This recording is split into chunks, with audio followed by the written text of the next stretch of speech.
감사합니다. 명절들 잘 보내신 줄 믿습니다. 명절 전에 명절, 그렇죠? 지난주에 명절 전이라 또 바쁠 것 같아서 또 한 주간 또 연장을 하게 됐었는데요. 뭐 이번 주에는 그 말씀을 마태복음 5장에서 7장까지 여러분들 보시면서 연회되는 대로 나누는 시간을 갖기로 했었죠. 이제 마태복음 그 전에도 좀 그 전체적으로 나눴던 부분이 아니었기 때문에 혹시 뭐 마태복음 1장에서 7장까지 전체 내용을 같이 나눠도 좋겠습니다. 그래서 감동되는 대로 하시면 되겠는데요. 지난 3년 전에는 마태복음 할 때 한 10분씩 발표하는 시간을 가졌었어요. 서울은 이번에는 발표하는 시간을 서울은 한 5분씩 해서 발표하는 시간을 갖도록 했는데요. 우리는 시간 이렇게 발표하는 시간을 따로 갖지는 않겠습니다만 좀 1장에서부터 7장까지 내용을 통해서 뭐 깨달아진 부분이나 이 부분을 꼭 나누고 싶은 부분이나 아니면 서로 나눠봤으면 좋겠다는 부분이나 그런 부분이 있으면 같이 나눴으면 좋겠다 싶습니다. 먼저 말씀을 나누기 전에 또 한 가지 또 양해를 좀 구하고 싶은데요. 다름이 아니라 우리가 사할린, 제가 하도 사할린이 입에 대가지고 사할린하고 하와이하고 헷갈리더라고요. 네. 어제는 사할린 성교사님 만나고 오늘은 또 하와이 이야기를 하려니까 자꾸 두 단어가 섞이는데요. 하와이에 예전에 우리 앞에 있는 황희연 자매가 하와이를 다녀온 적이 있었는데 가족여행을 가서 그 샤밧이 돼서 혼자 하와이에 있는 그 메시아닉주 교회를 찾아갔대요. 마침 거기서 메시아닉주 교회에서 예배드리던 한인 그 한국 사람을 만나게 되고 그래서 좋은 교제를 하면서 그분이 하와이에 교회가 세워졌으면 좋겠다, 메시아닉 교회가. 그래서 목회자 좀 보내달라 뭐 그렇게 요청을 받았나 봐요. 근데 그게 작년이었었는데 그렇게 마음에 품고 있다가 이번에 지금 내가 조금 전에 말씀 들어보니까 그 하와이에 한 10명 정도 한인이 모일 수 있다고 그럽니다. 혹시 목회자로 자원하기 원하시는 분 있으시면 고소하셔서 목회자로 파송할 수 있도록 그래도 뭐 이렇게 하면 좋겠다 싶습니다. 다름이 아니라 그 하와이에 거기서 가서 그래서 메시아닉주 교회 우리가 메시아닉을 배워야 되잖아요. 그래서 여러분들 우리는 그냥 어떤 책으로나 아니면 그 뭐 구체적으로 배운 것이 아니라 여러 가지 좀 부분적인 것들을 소화를 해서 예배의 폼을 만들고 또 이렇게 부분적으로 해나가고 있습니다만 실제 메시아닉주 교회를 우리가 많이 그 어떤 탐방도 하고 많이 배워야 될 부분이 많다고 생각해요. 그래서 이 하와이의 메시아닉주 교회, 뭐 하와이의 메시아닉 교회, 한인 교회가 세워지는 것도 중요하겠고요. 또 탐방하는 것도 중요하겠다 싶은데 문제는 우리가 뭐 지금 예정하기는 지금 몇 분이 대화를 나누신 것 같은데 다다음 주에 하와이를 좀 갔다 왔으면 메시아닉주 교회를 탐방했으면 좋겠다 이렇게 의견도 있으세요. 그러려면 천상 샤밧 때 가야 되니까 거기를 가려면 최소한 제가 가려면 또 휴강을 해야 될 상황이 된 것 같아요. 그런데 우리는 수업이 일정이 있었던 수업이기 때문에 휴강을 하려면 전체 동의가 있어야 돼요. 한 사람이라도 동의가 없으면 저는 못 가는 걸로 그렇게 하고요. 아무래도 가실 분은 가시겠습니다만 같이 동참하셔도 괜찮겠어요. 다다음 주에요. 다다음 주. 그러니까 2월 21일부터 25일까지 예정한 것 같아요. 21, 22, 23, 24, 25, 5일인데 21일 날은 저녁에 출발하는 걸로 비행기가 그런가 보죠. 근데 어쨌든 23일, 23일이 샤밧이겠네요. 23일 그 주간에 휴강을 할 수 있는가? 나는 도저히 휴강은 용납이 안 된다. 그러면 저는 남아서 수업을 해야 되겠고요. 뭐 휴강이 더 좋다라고 하면 그 일정을 이렇게 잡을 수 있도록 하겠습니다. 그러니까 휴강이 있고요. 또 같이 동참할 수도 있겠고 이제 그렇습니다. 예?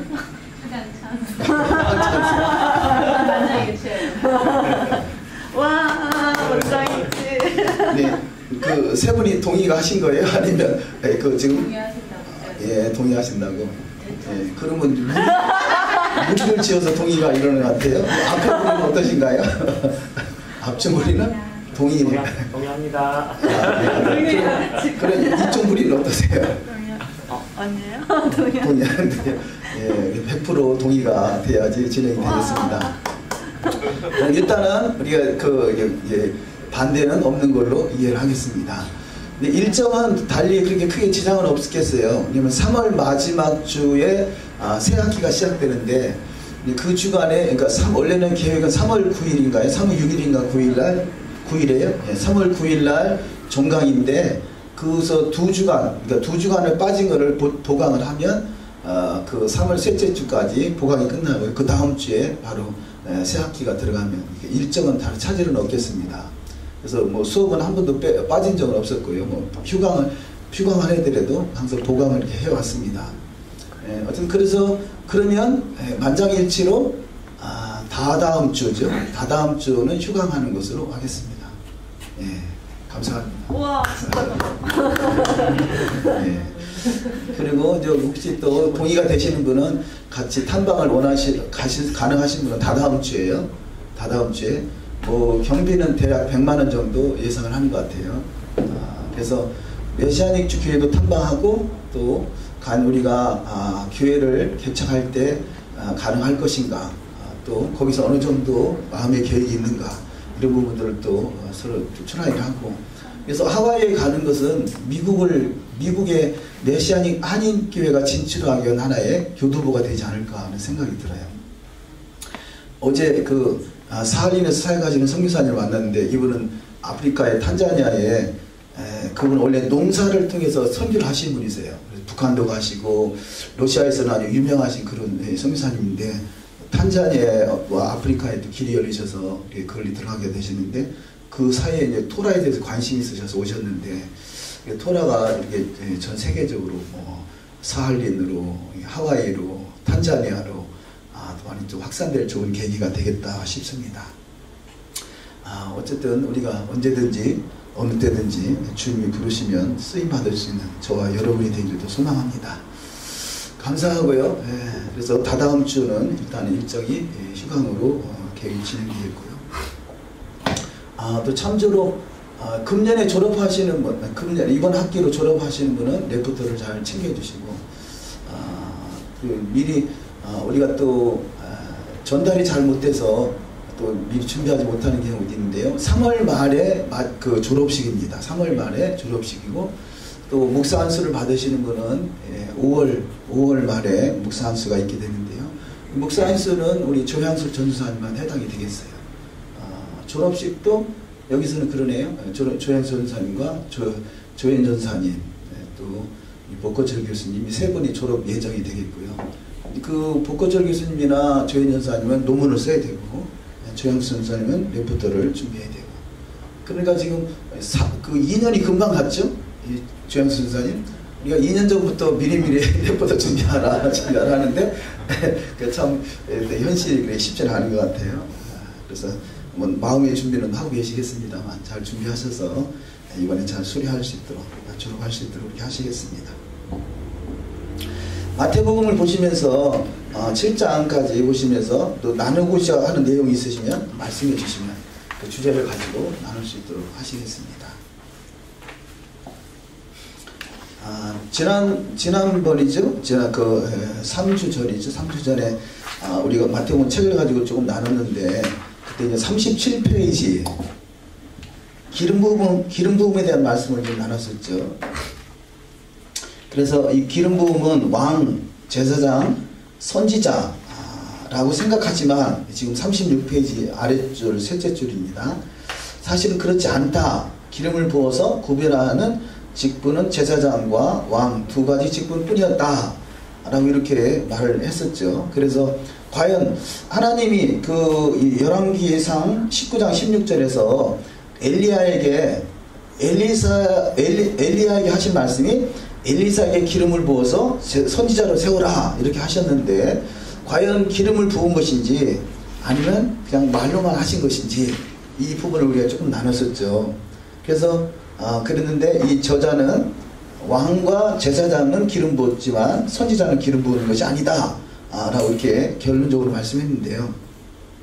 이 내용을 그 인터넷으로 사이버로 공부하시는 분이 이 강의를 듣고 이 저자한테 직접 연락을 했대요. 연락해가지고 과연 선지자에게 기름 부으는 건지 기름 붓지 않는 건지 그 본인의 그 의사를 듣고 싶다고 해서 답변이 왔다라고 오늘 아침에 카톡으로 저한테 질의응답한 내용을 보내줬더라고요. 그런데 이 책을 쓴 장재일 목사님 말씀이 하나님이 그 엘리야에게 그 엘리사에게 기름을 부으라라고 말씀하셨지 실제는 부은 것이 아니다 라고 그렇게 해석을 한다는 거죠. 유대인들도 그 랍비도 그렇고요. 그래서 그 내용을 잠깐 읽어드리면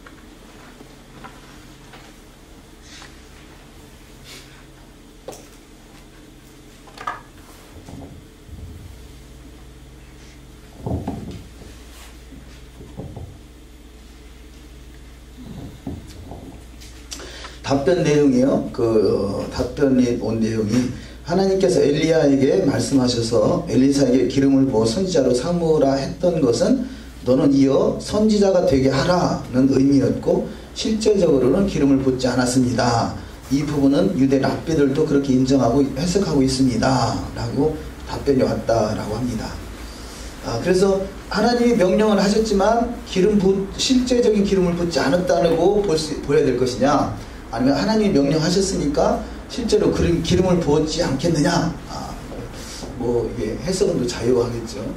결론적으로 성경은 말씀하고 있지 않으니까 우리가 딱 결론을 내기는 그렇습니다만, 어쨌든 그 내용을 듣고 저자한테 실제적으로 확인하고 그 의도를 또 알아보고 하는 것 아주 중요한 것 같아요.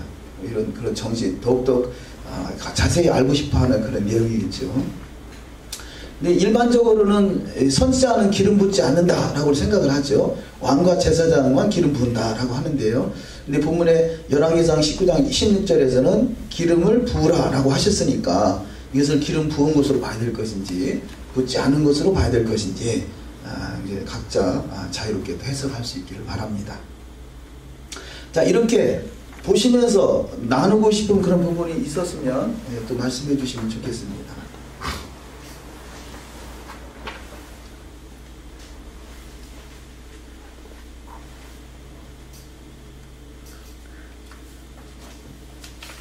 없으면 마치나요?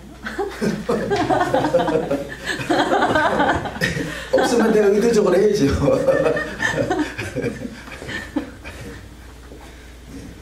강의 중에 제일 명강의는 휴강이라고 그러더라고요.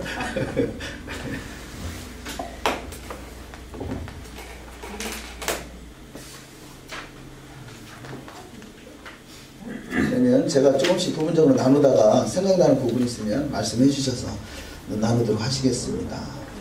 50페이지를 보시면요.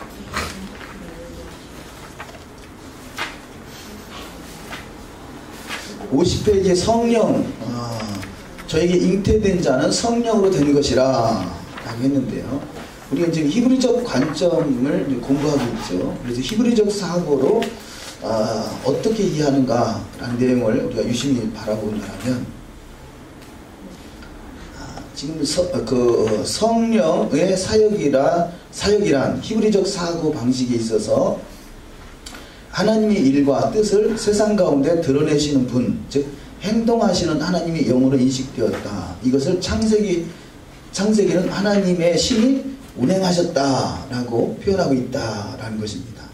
그래서 성령 그러면 창세기 1장 2절에서 땅이 혼돈하고 공허하며 흑암이 깊은 위에 있었고 하나님의 신이 운행하셨다 그러죠. 그래서 성령의 구체적인 행동, 자, 이렇게 창세기에서도 성령이 행동으로 나타내시는 하나님의 역사가 보여지고 있다면요, 예수님께서 성령으로 잉태했다 그러죠. 그래서 성령으로 잉태했다라는 것은 아래에서 5번째 줄인데요, 유대적인 시각에서는 예수의 탄생과 더불어 성령께서 다시 세상 가운데 등장한다는 것, 하나님의 뜻이 이 세상 가운데 새롭게 드러나는 시대가 되었다. 그래서 성령을 잉태했다. 성령을 거론하는 것은 바로 새로운 행동으로 나타낼 것을 저들은 그렇게 인식한다는 거죠. 그래서 예수님께서 성령을 잉태하셨다. 그것은 뭔가 새로운 역사를 이루신다. 그런 개념으로 이해한다는 거죠. 그래서 하나님의 뜻이 이 세상 가운데 다시 새롭게 드러나는 시대가 되었다라는 것입니다. 그래서 창세기 1장에서 하나님의 신이 성령이 운행하심이 있었고요. 또 예수님께서 이렇게 성령으로 태어나셨다라는 것은 새로운 시대가 시작됐다. 그렇게 이해할 수 있겠죠. 그렇다면 마지막 시대 때 우리가 요엘서 성령 그러면 요엘서 2장을 많이 인용을 하죠. 그래서 요엘서 2장에서는 마지막 때는 만민에게 하나님의 신을 부어주는 때가 온다. 남종과 여종에게 하나님의 신을 부은다 그러죠. 이 말씀이 사도행전 2장에서 인용이 되죠.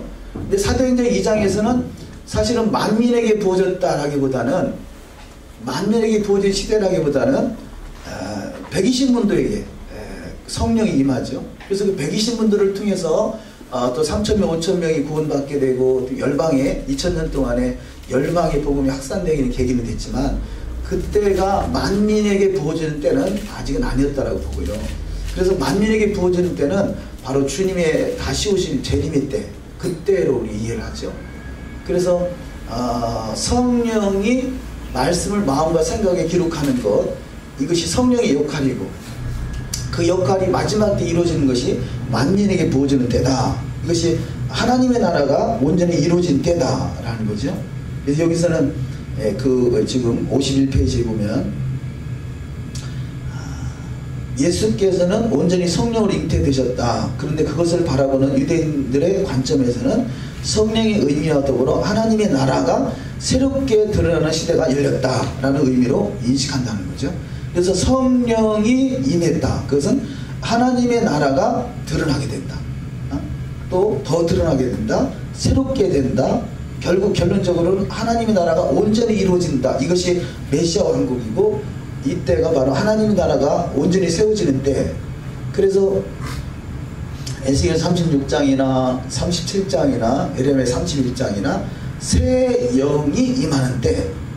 그래서 그 새 영이 임해서 바로 남유다와 북이스라엘이 회복되는 때, 이것이 하나님의 나라가 온전히 이루어진 때를 메시아 왕국으로 보죠. 그래서 또 혹자는 그 성령의 초림 때의 성령을 이른비다 그러고 또 그 마지막 때 재림 때의 성령을 늦은비다, 뭐 그렇게 이른비 성령, 늦은비 성령 이런 단어를 표현하기도 합니다만 그것이 또 뭐 잘못됐다라고 하는 해석하는 분도 있긴 합니다만 어쨌든 유대인들의 사고는 바로 성령 그러면 그 창세기 1장 2절에서의 성령의 운행하심, 또 예수님께서 오셔서 새로운 역사를 창조하시고 그럼 마지막에 하나님 나라가 완성되는 것, 이것이 그 메시아 왕국이다 이렇게 볼 수 있겠죠. 그래서 저들은 성령 그러면 새로운 역사가 시작되는구나 그런 인식이 있다는 것입니다. 그래서 근데 그 성령은 그 성령이 임하는 때는 오순절이니까 토라와 성령을 항상 우리는 같이 인식할 수 있겠죠. 교회에서는 토라와 성령을 같이 인식하지 못했다면 지금 마지막 때가 돼서 그 토라와 성령이 같이 인식되는 시점이 오늘날의 시점이다 할 수 있겠습니다. 그래서 우리는 지금 토라만 강조하는 것이 아니라 토라와 성령이 같이 운행되는 시대가 마지막 시대고 그 시대를 준비해야 되겠죠.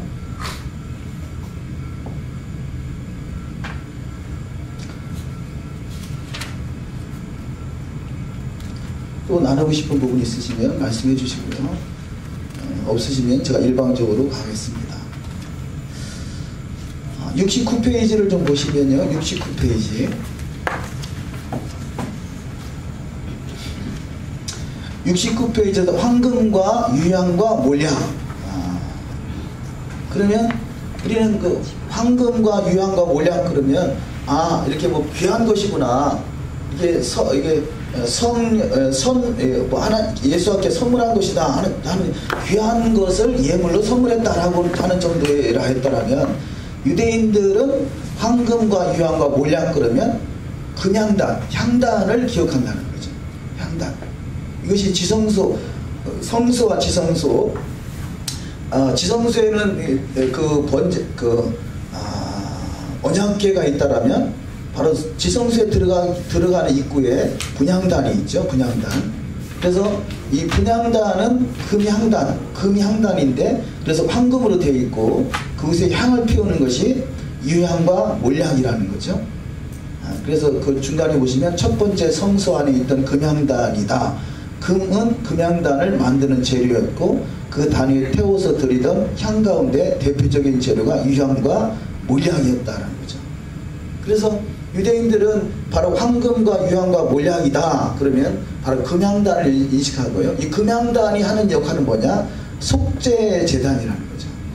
물론 그 번제단이 있어서 번제에서 동물을 태워서 드리는 것도 있습니다만 또 성수에는 이 바로 금향단이 속죄 제단이 되고요. 그래서 이 금향단은 그 속죄 제단을 의미하게 되고, 그럼 왜 예수께 이 황금과 유향과 몰약을 선물로 드렸느냐? 그분이 바로 속죄하신 분이다라는 것을 나타내고 있다는 거죠. 그러니까 우리가 그냥 개념 없이 황금, 유향, 몰약, 좋은 거, 귀한 선물 이 정도라면 이들은 바로 성막, 성소에 대한 메시지를 담아내고 있다는 거죠. 그래서 그런 의미에서 우리가 그 토요일날 에레보 샤밧을 하잖아요. 에레보 샤밧에는 필연적으로 그 촛대가 있고 등불이 있죠. 촛대가 있고 그 떡이 있고 또 포도주가 있죠. 포도주와 빵과 초가 있는데 촛대가 있는데 이것은 바로 성소를 기억한다는 거죠. 성소. 그래서 이 빵은 떡상에 12덩어리의 떡이 있죠. 12덩이의 떡.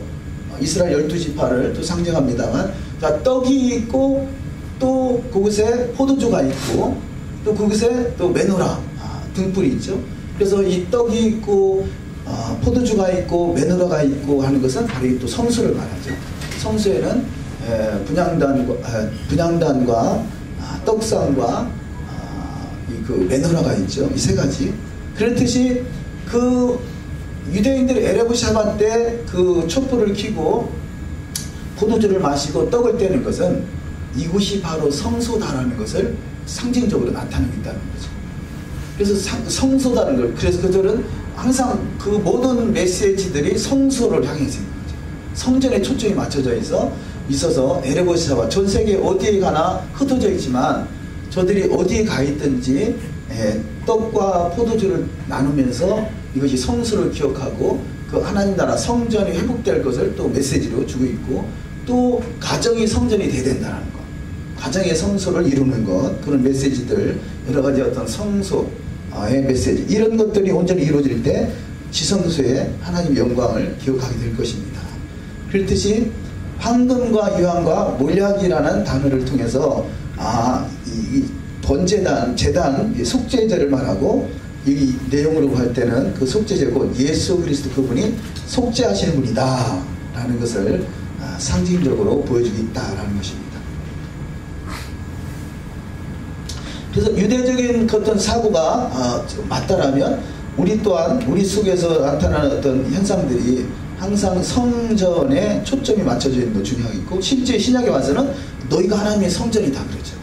성전에는 분향단이 있고 또 메노라가 있고 떡상이 있어야 하는 것이, 그것을 항상 기억하게 하고 그를 삶으로 저들이 살아내고 있다, 살아내지는 삶을, 실제적인 삶을 살아내고 있다라고 할 수 있겠습니다.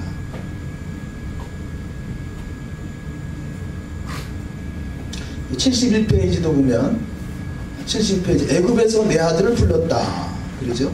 애굽에서 내 아들을 불렀다. 왜 애굽 이야기를 하고 있는가? 애굽 하면 모세죠. 모세. 그래서 모세는 제1 출애굽을 시킨 사람이 모세라면 바로 아들 이야기를 하는 것은 바로 예수아가 제1 출애굽과 같은 제2 출애굽을 시킬 사람이다. 그런 메시지를 또 주고 있다는 것입니다. 그래서 72페이지는 그런 메시지로 전하고 있습니다.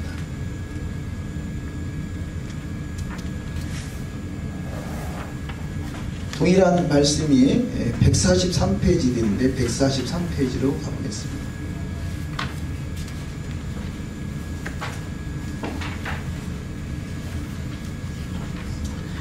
143페이지 보면 40일을 밤낮으로 금식하신 후에 줄이신지라.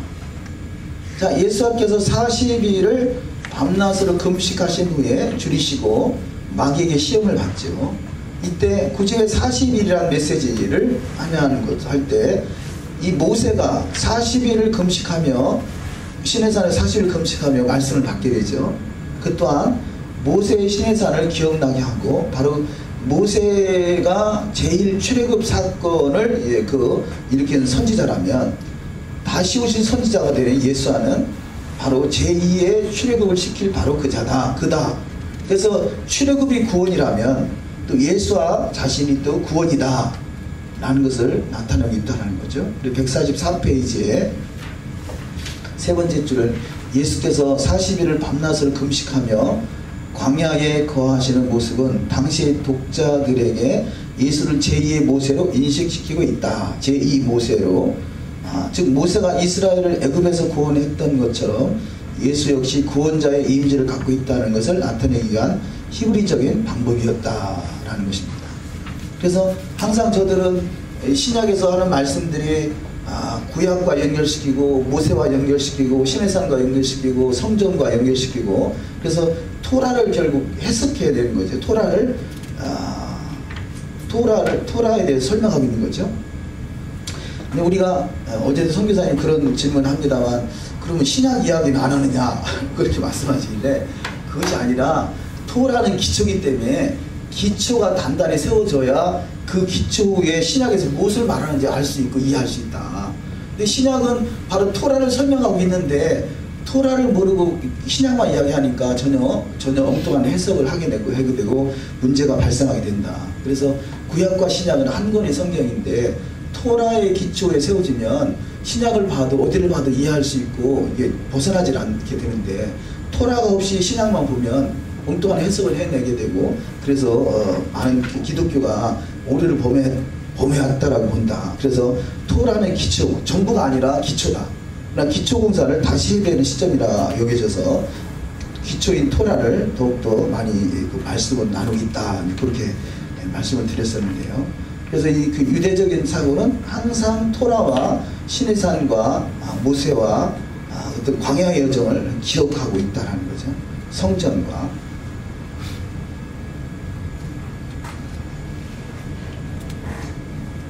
(158페이지를) 좀 보시죠. 158페이지.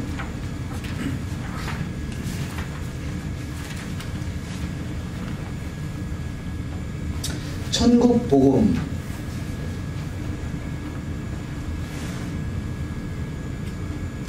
여기서 말씀하시는 바사르, 베쇼라 그런데요. 복음이라고 번역된 헬라어 유앙겔리오는 히브리어 베쇼라라는 단어에서 부터 번역된 단어이다. 그래서 이 베쇼라에서 나온 단어가 바사르죠. 바사르 살, 우리 살. 그래서 결국 바사르는 살, 복음이라 그러는데요. 유대인의 사고 속에 그 베쇼라, 복음이라는 의미는 지금 159페이지 세 번째 줄에 보면 마찬가지로 베쇼라는 성경시대의 이스라엘 전 민족, 전 국민이 들어야 할 국가적인 소식이었다라는 것입니다. 그래서 우리는 구원 그러면 내 개인의 구원을 생각하고 있는데요. 유대인들에게 있어서 구원은 개인의 구원을 생각하는 것이 아니라 이스라엘 전 민족, 전 국민이 들어야 할 국가적인 소식으로 기억한다는 거죠. 출애굽이 유대인 한 사람 한 사람이 아니라 공동체, 이스라엘 공동체로 국가적으로, 그냥 국가적인 이스라엘 국가가 출애굽한 거잖아요. 그런 뜻이 저들은 베쇼라 그러면 이스라엘 전 민족, 전 국민이 들어야 할 국가적인 소식, 예를 들어 새로운 왕이 임명되셨다라든지 전쟁에서 승리했다라든지 대제사장이 임명되었다라는 것이었다. 그래서 이 단어는 구약에서 전쟁을 끝내고 포로 생활에서부터 돌아오는 소식에 관련된 이사야 52장 7절 좋은 소식을 가져오며 평화를 공포하며 복된 소식을 가져오며 구원을 공포하며 시온을 향하여 이르기를 내 하나님이 통치하신다 하는 자의 산을 넘는 발이 어찌 그리 아름다운고, 시온을 향하여 이르기를 내 하나님이 통치하신다는 거죠. 통치의 영역으로, 전 민족이요 전 국민이요 이 국가적인 차원에서 천국 복음을 이해한다는 거죠. 근데 우리가 그런 부분 인식이 조금 새롭게 또 조명되어야 될 부분은 개인의 구원의 사고를 넘어서 국가적으로, 민족적으로, 교회적으로 하와이에서 교회를 개척을 원하시는 분이 어느 정도나 되냐고 했더니 한 10명 된다고 그러더라고요. 10명, 유대인은 10명을 하나의 교회로 보거든요. 하나의 공동체로 보거든요. 그래서 이게 쌓인 것 같다 싶어요. 그냥 뭐 서너 명이 그랬다라면 아이고 참 힘들겠다 할 텐데 10명이 뭐든지 할 수 있는 그런 숫자를 할 수 있겠죠. 하나의 공동체. 근데 최소한 단위가 유대인들은 하나의 공동체를 10명이라고 보는 거고요. 저들은 이 베시라, 이 복음, 기쁜 소식은 바로 그 전민족적, 국가적인 차원으로 메시지를 이해하고 있다는 거죠.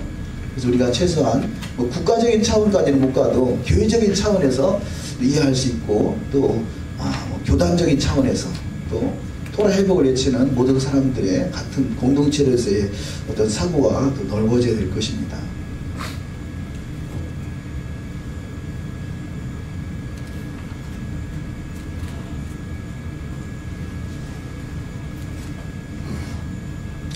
(168페이지) 보실까요? 168페이지. 복이 있는 사람. 복이라는 단어가 우리가 헬라어로는 마카리우스라는 단어가 사용됐는데요. 지금 6번째 줄에 보면 히브리어로 아셰르라는 단어가 의미한다. 아셰르라는 단어. 그래서 아셰르라는 단어와 바라크지, 브라카라는 단어를 비교해서 좀 간단하게 설명을 드렸는데요.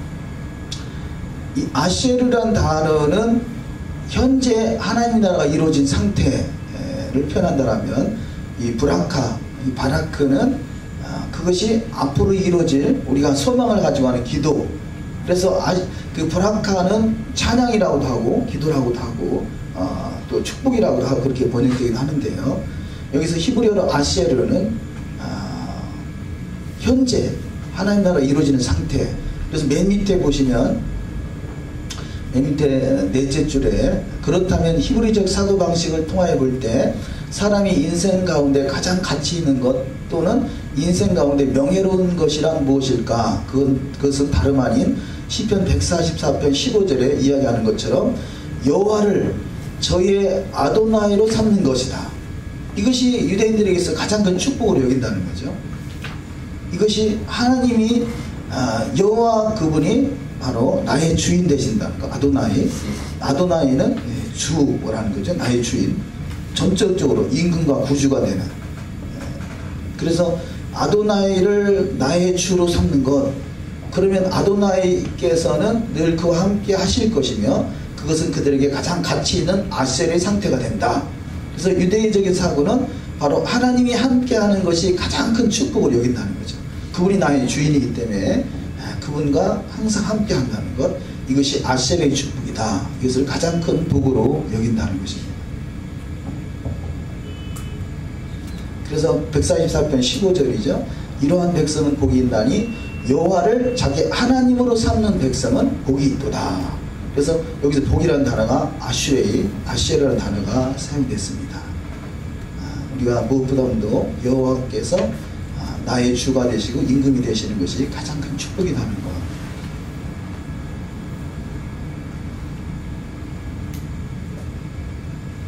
그 170페이지 아래쪽에 보시면 결국 팔복에 나타나는 복이 있나니 의 구절을 히브리적 개념으로 바꿔보자면 여호와께서 함께 하시리니 의미가 되어 각 구절의 전반부와 후반부의 강력한 대조현상이 나타나게 한다. 그래서 여호와께서 함께 하시는 복이 가장 큰 축복, 현세적인 축복이요 가장 큰 복으로 여긴다는 것입니다.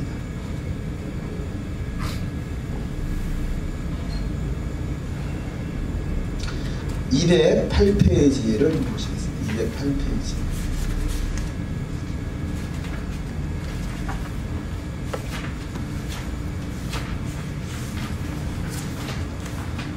내가 율법이나 선지자나 폐하로운 줄로 생각지 말라. 이 말씀이 우리가 토라를 전하는 데 있어서 아주 많이 인용하고 또 상대에서도 이 구절을 많이 인용을 하죠. 그래서 많이 충돌하는 부분이고요. 우리가 히브리적 관점으로 정확하게 잘 이해하고 있는 것은 중요할 것입니다. 그런데 지금 여기 저자가 이렇게 표현했는데요. 그 처음부터 읽어보시면 예수께서 말씀하시는 율법이라는 것은 무엇일까? 여기서의 율법은 우리가 생각하는 것처럼 모세의 율법이 아니라 토라이다. 그래서 어떤 의미로 이렇게 말씀하는지 잘 모르겠어요. 여러분 어떻게 이해가 되시나요? 모세의 율법이 아니라 토라이다 라고 말하겠다는 거죠. 그래서 왜 이런 의미로 말씀했을까? 모세가 받은 법보다 하나님의 자체? 말씀? 토라? 더 크게 생각하시죠? 지금 의도는 모세의 율법은 사람을 생각한다라면 그게 아니라 여호와 입에서 나온 말씀이다. 그런 의미로 하는 것이다. 그런 표현인가요?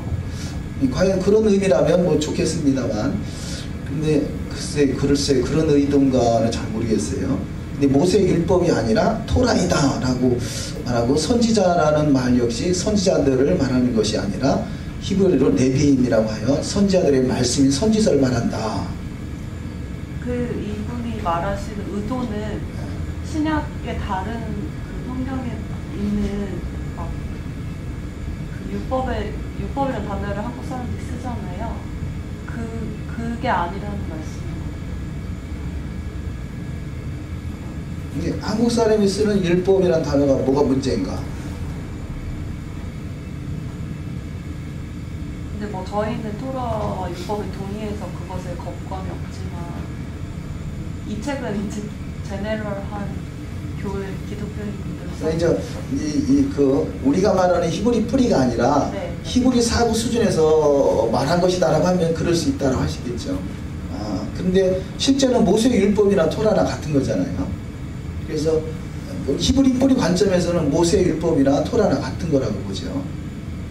당연히 모세가 기록했다고 해서 모세의 말이라고 하지는 않는단 말이에요. 여호와의 말씀이라고 보죠. 그런데 모세의 율법이 아니라 토라다라고 나누는 부분에 대해서는,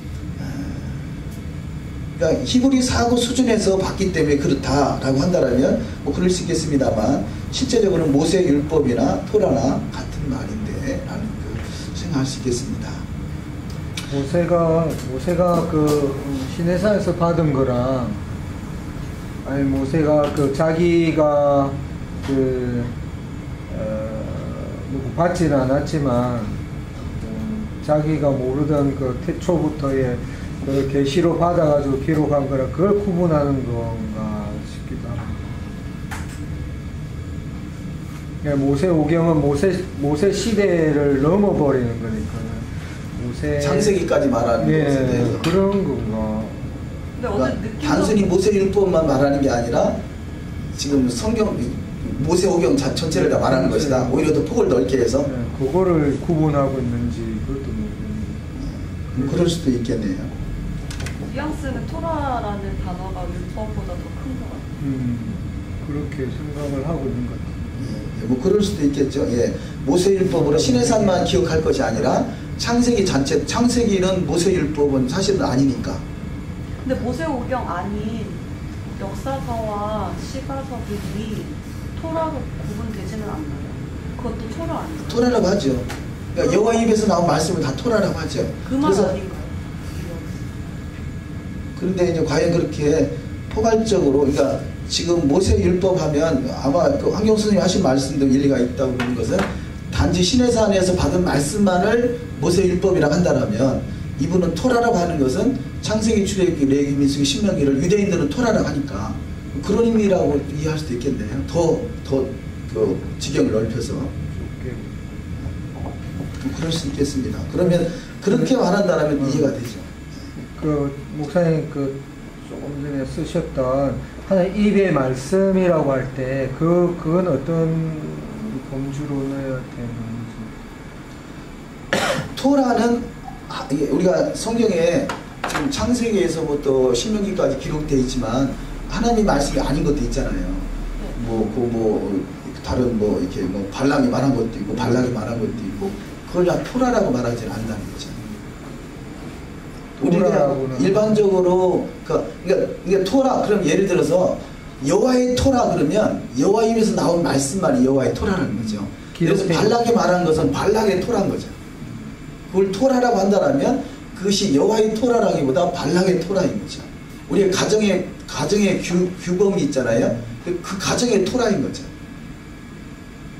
그런데 우리가 지금 발락이 말했다고 해서 발락의 말을 우리가 믿고 따르진 않잖아요. 그냥 그 사람이 한 말로 이해를 하지 그것이 하나님의 말씀이라고 생각지 않는단 말이에요. 그러면 일반적으로 토라 할 때는 여호와의 토라를 우리가 따르는 거죠. 그래서 이게 누가 말한 것인지 이게 과연 여호와의 말씀인지를 잘 분별하는 것이 필요한 것이 여호와의 토라는 실제로 여호와 입에서 나온 말씀 이것을 여호와의 토라 그것은 창세전부터 이미 있었다는 거죠. 그 요한복음에 나오는 태초에 말씀이 계시니라의 그 로고스랑 말씀하신 토라랑 같은 걸로 봐도 되나요? 그렇죠. 예. 그 단어가 히브리어로 토라인가요? 말씀이란 단어가 토라인가요? 그렇진 않죠. 그 토라를 말씀이라고 번역하는 게 그래요. 따바르 말씀. 예, 말씀. 그러니까 따바르라고 말씀이라고 하기도 하고 뭐 율법이라고 하기도 하고 그렇게 그러니까 특별히 신명기서에서는 말씀이라는 단어가 많이 써 있죠. 그런데 그 토라를 말씀이라고 그러죠. 토라를 말씀으로 이렇게 매치시키는 어떤 성경의 구절이 있습니까? 신명기에는 말씀이라는 단어가 많이 쓰니까 아마 그걸 구체적으로 찾아보면 지금 이게 토라라고 한 말이 율법이라고 한 말이 말씀이라고 하는 구절이 있을 것 같아요. 저도 지금 말씀하신 게 내가 찾아본 건 아니지만 대개 신명기에서는 말씀이라는 단어가 많이 쓰거든요. 그런데 사실은 모세 사경을 지금 어찌 보면 정리해놓은 내용이라 할 수 있잖아요. 특별히 시내산의 토라를 정리하는 내용인데 신명기에서는 말씀이라고 단어를 많이 쓰고 있어요. 그럴 때 토라 율법을 말씀이라 하는 경우가 있다고 봐지네요. 그러면 전에 우리는 토라 모세 오경에 있는 모음이나 이런 하나하나 전부 다 토라로 생각을 했던 것 같아요. 저는. 근데 이제 목사의 말씀은 그 토라에 적힌 것 중에서도 야훼께서 말씀하시니라 하고 말한 그 부분이 토라다. 정말 여호와의 토라라는 거죠. 여호와의 토라. 그러니까 율법 지금 여기서 모세 율법이라고 하는 것은 어찌 보면 굳이 그것을 지칭한다는 이야기는 이게 여호와의 입에서 나온 말씀이냐 뭐 두 가지로 볼 수 있겠죠. 그 시내산에서 직접 준 말씀이 있을 거고 창세기 같은 경우는 시내산에서 직접 줬다기보다 과거에 있었던 것을 또 하나님이 또 재조명하실 수도 있겠고 그러나 이미 있었던 일들이잖아요. 그러나 그 속에서 창세기도 뭐 그 아담과 하와도 등장하고 사탄도 등장한단 말이에요. 사탄의 어떤 그 하는 말들이 여호와의 토라라고 할 수는 없잖아요. 사탄이 속이는 것들, 선악과를 먹으라 하는 것들 이런 것은 사탄의 토라를 할 수 있는 거죠. 근데 그 중에서 우리가 여호와의 토라를 받아들이는 거죠. 그래서 여호와의 토라다. 우리가 보통 토라 그러면 다 여호와의 말씀으로 우리가 오해할 수 있는데 그게 아니라 여호와께서 하신 말씀이 있고 그 사람이 한 말이 있고 그래서 그 사람이 한 말은 그 토라. 제가 한 말은 성경에 없는 말이라는 것이 김길중 토라인 거죠. 대한민국의 법을 대한민국의 토라.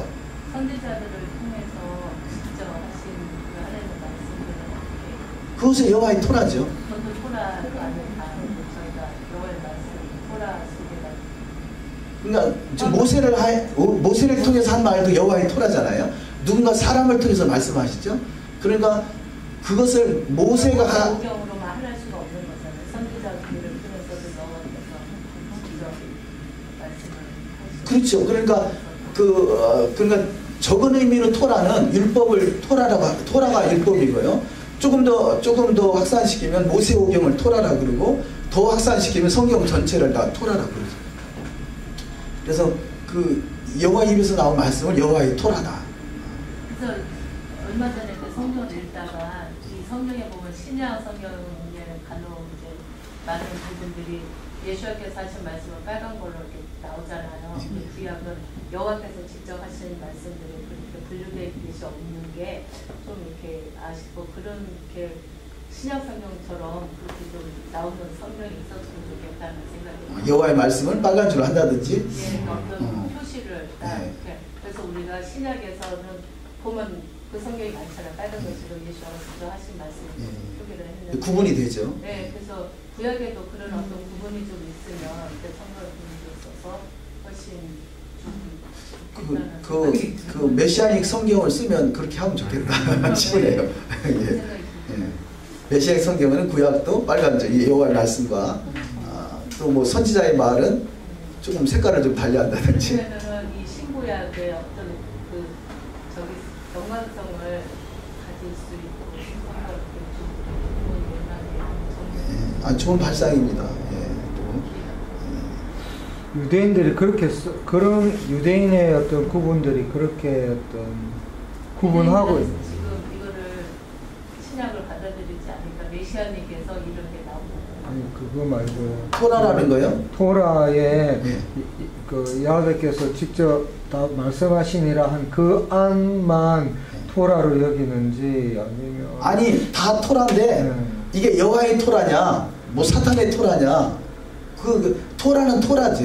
입에서 나온 말씀이 토라니까. 근데 이 여호와의 입에서 나온 말씀이냐 이게 예를 들어서 그 출애굽기 32장에 보면 금송아지 우상을 만들어 놓고 그 아론이 그러잖아요. 내일은 여호와의 절일이다. 그것을 과거에는 우리가 여호와의 말씀으로 받았거든요. 근데 조명해 보니까 그게 아니라 그 아론이 어떤 자의적으로 해석해서 한 말이다라고 우리가 이해를 하게 된 거죠. 근데 그거를 토라라고는 하지만 여호와의 토라라고는 하지 않는다는 거죠. 이때까지 뭐 개념 정립된 것들이 좀 다르기 때문에 제가 가장 그게 혼란스러운 게 육기를 보면 그 사람 친구들이 계속 반론을 하잖아요. 육하고 같이. 그래서 이거를 그 하나님의 말씀. 그런데 지금 이제 말씀 들으면서 계속 설명하게 되는데 그건 토라라고 할 수가 없는 거잖아요. 그러니까 우리는 토라는 무조건 하나님의 말씀으로 생각했는데 그게 유대인의 사고는 자 입에서 나온 말이 토라단 말이에요. 근데 그게 누구의 토라냐는 거죠. 여호와의 토라냐. 받아들이는 토라는 여호와의 말씀. 그렇죠. 우리가 받아들이는 것은 100% 신뢰할 수 있는 것은 여호와의 토라다. 그냥 무작위로 그냥 토라다 이렇게 이해했다라면 구체적으로는 누가 한 토라, 누구 말이냐, 그래서 누구의 토라냐 하는 것을 구별할 필요가 있다는 거죠.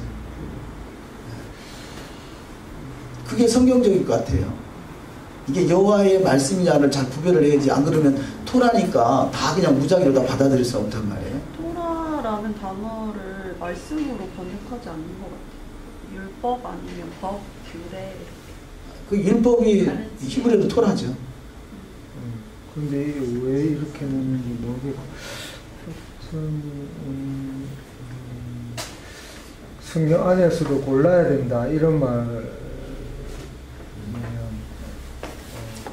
저는 성경 안에서 여호와의 말씀이 아니라고 여기진 건 제가 안 믿거든요.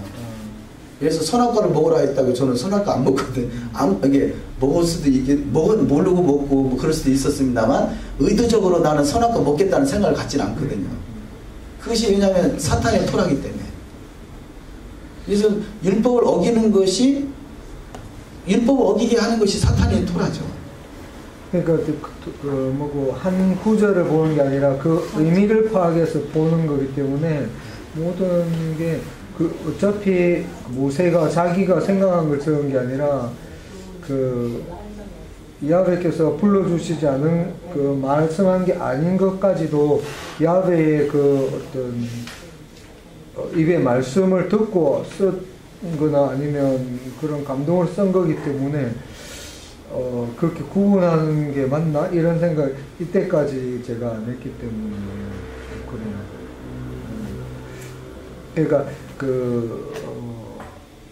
사탄의 뭐 그런 사탄의 말한 그거를 그것도 토라 속에 있기 때문에 한 토라인데 그 토라는 지키라는 토라는 아니겠지만 하나님 모세오경에 하나 있는 뭐 하나의 점인 1.1핵도 다 토라의 귀한 걸로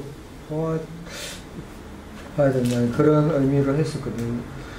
그런 의미로 이렇게 저는 생각하고 있다가 지금 그 안에서 골라서 이런 의미가 조금 일단은 율법이 히브리어는 토라니까 그래서 그러니까 토라를 율법이라 하는 데에서는 이의가 없죠. 율법은 근데 하나님의 말씀이잖아요. 율법이 토라는 이의가 없는데 모세오경은 그 기독교에서는 모세오경 그러지 토라라고 하지 않거든요. 유대인들은 모세오경을 토라라고 하는 거죠. 근데 우리는 모세오경 이렇게 모세를 통해 기록한 5권의 책 그렇게 이해하는데 유대인들은 그걸 토라라고 한다는 거죠. 그러면 그 토라를 예를 들어서 그것이 그냥 전체가 다 여호와의 토라라면 여호와의 토라라고 붙여야 되겠죠. 그런데 그냥 토라라고 한다는 거죠. 그렇다면 우리가 어떤 적용하는 데 있어서 여호와의 토라와 어떤 사탄 토라와 구분할 필요가 있겠죠.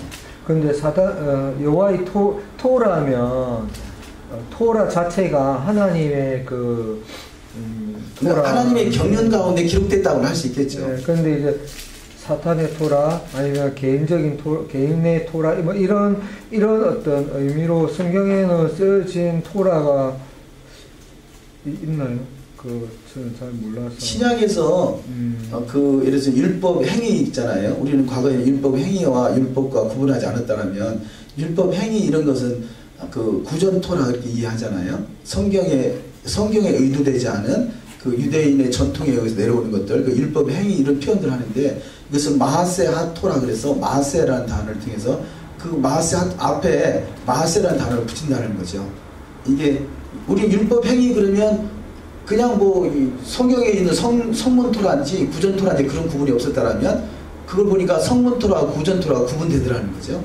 그렇듯이 율법의 행위 그러면 이게 구전 토라구나. 왜냐하면 율법을 지켜야 구원받는다라고 해석하는 것. 그렇듯이 마하세 핫토라 그러면 이게 구전 토라를 의미한다라는 거죠. 그런 구분은 있죠.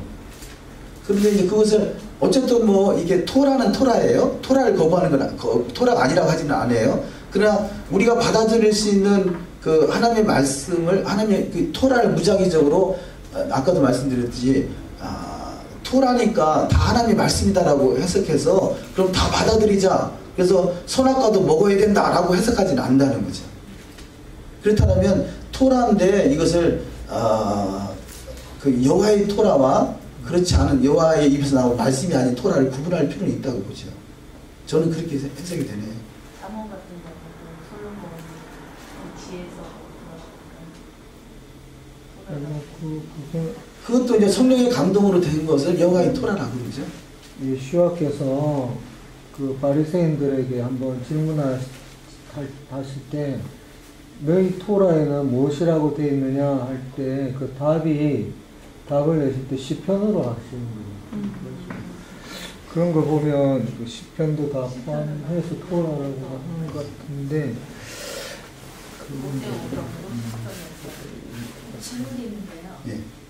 좀 원론적이긴 한데 유대인들이 바라보는 이 토라의 관점은 어디까지인지가 궁금하고요. 우리가 지금 바라보는 토라는 천년왕국이잖아요. 그거 시점이 유대인들은 천년왕국까지 볼 수 있도록 이렇게 그들도 보고 있는 데가 보이나요? 메시아 오는 것만. 그런데 이제 메시아의 초림과 재림을 구분하지 못했을 뿐이지 저들은 항상 메시지가 메시아 왕국에 맞춰져 있어요. 그래서 하나님의 나라가 이때니까 그것이 메시아 왕국을 말하는 거죠. 하나님의 나라는 바로 메시아 왕국을 말하는 거고요. 저들은 항상 그래서 재림신, 그러니까 종말신앙인 거죠. 종말신앙. 하나님이, 그러니까 지금 성령 이야기 됐잖아요. 성령이 운행하신다. 예수께로 오심으로 성령이 잉태했다. 이거 다 종말신앙인 거죠. 하나님 나라가 이루어지는 것을 추구하고 있는 거죠. 근데 우리는 지금 시대는 이게 7,000년 타임라인이구나 라는 생각을 갖지만 그때는 7,000년 타임라인에 그런 생각은 없지만 종말은 항상 저들이 종말이 결국은 세상이 망하는 게 아니라 하나님이 통치하는 나라. 우리는 종말 그러면 이게 심판을 인식하게 돼 있는데 저들은 하나님이 진짜 통치하는 나라. 이것은 그게 종말 신앙인 거죠. 그러니까 메시아가 오는 걸 기다리는 것이 그 천년왕국을 기다리고 있는 거는 다이죠. 그렇죠. 정말 주님이 통치하는 나라. 우리 천년왕국이라는 단어는 신앙이 있으니까 저들은 잘 그런 의미는 없지만 종말이라는 의미를 항상 가지고 있다는 거죠. 그 종말이 뭐냐? 하나님이 친히 오셔서 통치하는 나라. 그래서 샤밧은 저기서는 6일 동안을 샤밧을 기다리는 삶을 살아가는 것은 샤밧은 하나님의 나라, 하나님의 나라가 이루어진 상태. 그래서 항상 하나님 나라를 추구하고 그 성령이 새롭게 하는 그때가 하나님 나라다. 그래서 저들도 성령을 추구하죠. 하나님 나라. 그래서 하나님의 신 운행하는 나라. 그래서 결국은 그 로마 시대 때도 그렇고 모세 시대도 그렇고 하나님이 통치하는 나라가 아니라 세상이 통치하는 나라인데 거기서 얼른 해방받기를 원하고 메시아를 기다리는 것. 그래서 메시아는 선호 사상을 가지고 있는 거죠. 항상 이 계대결혼법도 저들의 해석은 어느 집안에서 메시아가 나올지 모르기 때문에 그 계보를 이어주고 싶은 거죠. 그래서 형수를 통해서라도 계보를 있게 하려고 그런 메시아 선호 사상이 끊임없이 그 속에 들어있다는 거죠.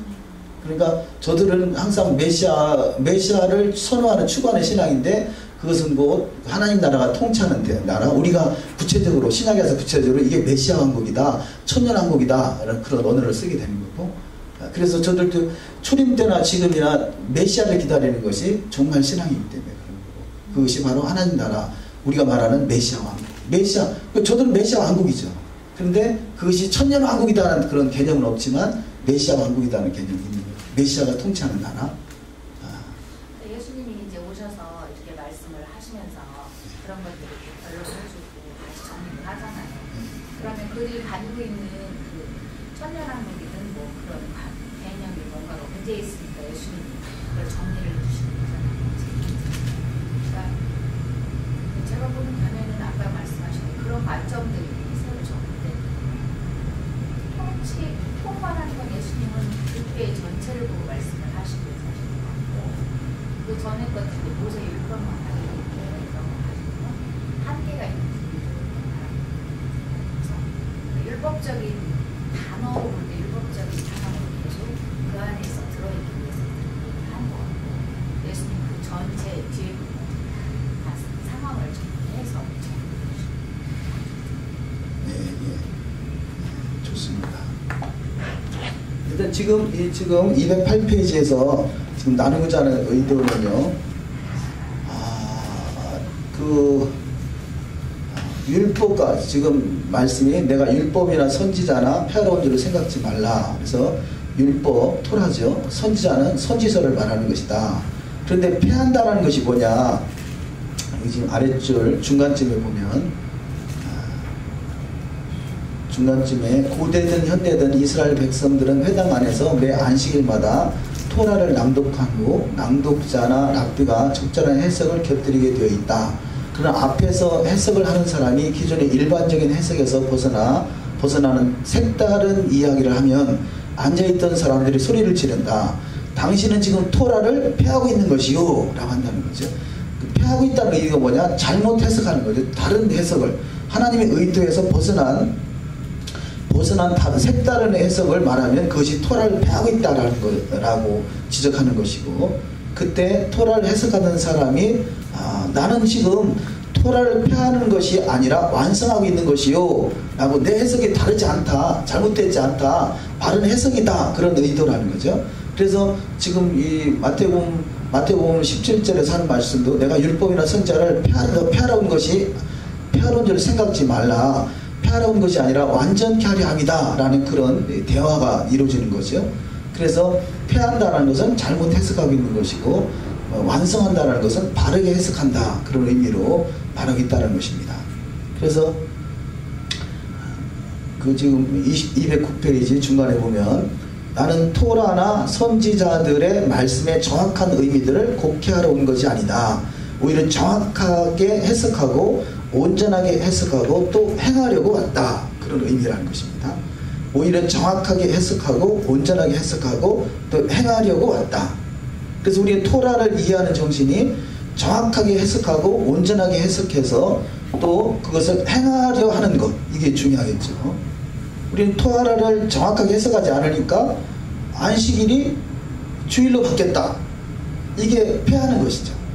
안식일이 주일로 바뀌었다, 절기는 완성되기 때문에 이제는 지킬 필요가 없다, 이런 것들이 토라를 폐하는 것이라는 거죠. 잘못 해석하고 있는 것이고, 그 그것을 오히려 정확하게 해석하고 온전하게 해석하는 것. 근데 시대마다 그런 상황들이 있기 때문에 해석이 필요하다는 거죠. 해석은 어쩔 수 없이 해석이 할 수밖에 없는데요. 그런 해석들이 과연 하나님의 의도대로 정확하게 해석하고 온전하게 해석해서 그걸 행하는 삶으로 이루어지는지. 우리가 그렇잖아요. 그 성경은 역설적 진리라 그런 표현을 하는데요. 세상은 내가 노력하지 않고 최대 효과를 바라는 것, 이게 세상의 시스템이에요. 그런데 성경은 거꾸로 내가 죽으라는 거죠. 그러니까 세상 시스템이 들어오면 어떻게 해서 편하게 신앙생활을 하려고 그래요. 그래서 그냥 한 번 믿으면 영원한 구원이고 뭐 천국까지 땡쳐버리는 이게 결국은 세상 시스템인 거죠. 근데 성경의 시스템은 오히려 너가 죽고 그 십자가에서 자기 죽기까지 주님을 사랑하는 것. 그래서 어떤 역설적 진리라고 그러죠. 그래서 성경적 진리와 어떤 세상적 진리. 세상에서는 적은들에게 많은 효과를 내는 것. 이것이 세상의 시스템이라면 그런 어떤 세상의 시스템을 해서 성경을 곡해한다는 거죠. 뭐 예를 들어서 태양신을 섬기는 로마에서는 일요일날 예배 드리면 편해진단 말이에요. 그러니까 그걸 어떻게 해서 합리화시키려고 하는 그 해석들을 해내는 거죠. 그 현실에 맞춰서 해석해내는 거죠. 뭐 그러다 보니까 뭐 다른 성경에 없는 다른 절기들이 계속 생겨나게 되고, 그러다 보니까 성경이 곡해돼서 결국 성경을 폐하는 꼴이 된 거죠. 예수께서 말씀하시는 토라의 해석은 기존의 랍비들의 해석을 따르는 것이 아니라 원래 하나님의 나라가 가지고 있는 말씀 그 자체와 의미를 드러내시는 것이었다.